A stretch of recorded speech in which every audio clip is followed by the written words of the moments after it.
you identify yourself as gay. Why do you then choose, because it is a choice, why do you then choose to be a Muslim when it says explicitly within Islam, within Judeo-Christian tradition, that that is prohibited?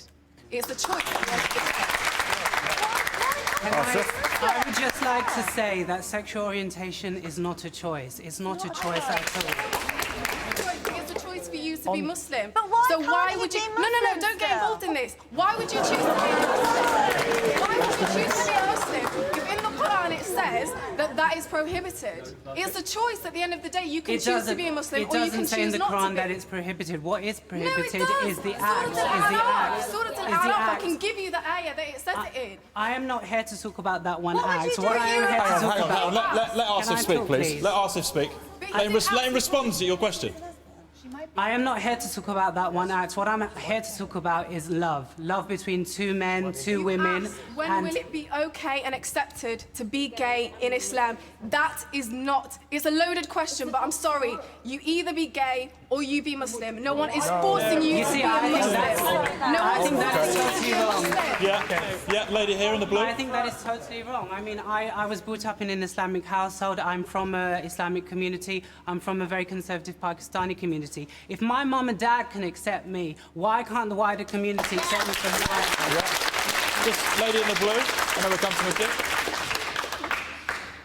I personally think that the question you're asking is when will the Muslim community accept you as a gay person, accept gay or homosexuality? The thing is, homosexuality is not accepted in Islam, so the Muslim community will never accept homosexuality in a whole. But you being gay, not on a judgmental level, you can be gay, but then at the same time, if you choose to follow a religion which prohibits homosexuality, then you can't turn around and ask when will they accept for you to be gay. Can I just say then? Yeah. Can I just say, what are people like me meant to do then? You know, gay teenagers, the suicide rate is going up, homophobic crime is going unreported, and it's because of attitudes like this that is causing people like me such dilemma. The danger with literalism is in insisting that there is only one interpretation and one way of doing things. If we take that literally, if we take literalism literally, then only 200 years ago, slavery was accepted and justified by religion. Let me finish. The Quran explicitly and literally, let me finish and make this point. The Quran literally allows for slavery, as does the Bible, but we no longer practice it because our attitudes and interpretations have changed. There is no one Muslim community, there is no one way of interpreting things. If he wants to identify as being Muslim, as this gentleman here said, Abdullah, he said he's not going to tell him he's not a Muslim, and I applauded him for that. He said he's not going to discriminate against him. You just did. And so even he disagrees with you. Yes, you did. Everyone does. Everyone does.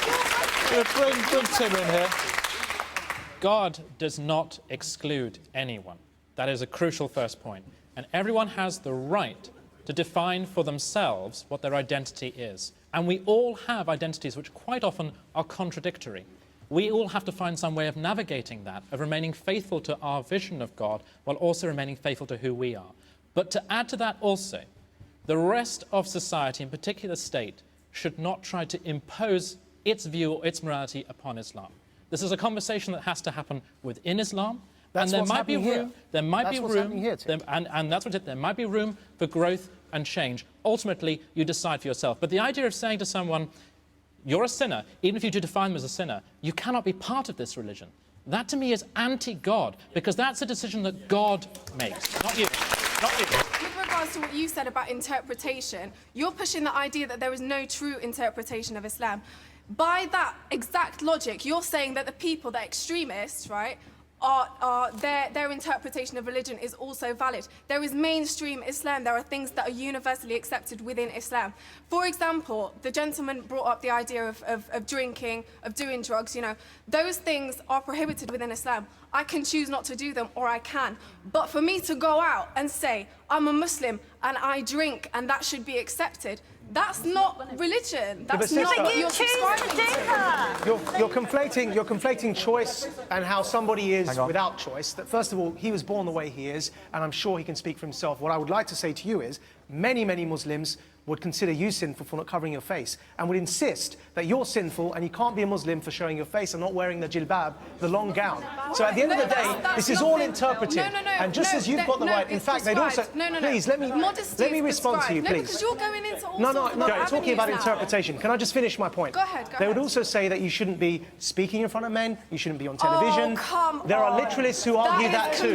We know that because they're empowered. Let's just go back to Abdullah quickly, everyone. Okay. Osama bin Laden was asked, right? He was asked, why do you go against the Islamic prohibitions of killing women and children? And he says, the law's not set in stone. He's a modernist. Osama bin Laden is a reinterpretationist, modernist. He believes in different interpretation of Islam. You can reinterpret it. It's the same mentality that Maj Nawaz has to reinterpret scripture when it suits him. In Islam, we believe in rules, we believe in principles. You can't just change those things. You can't just change those things when it suits you.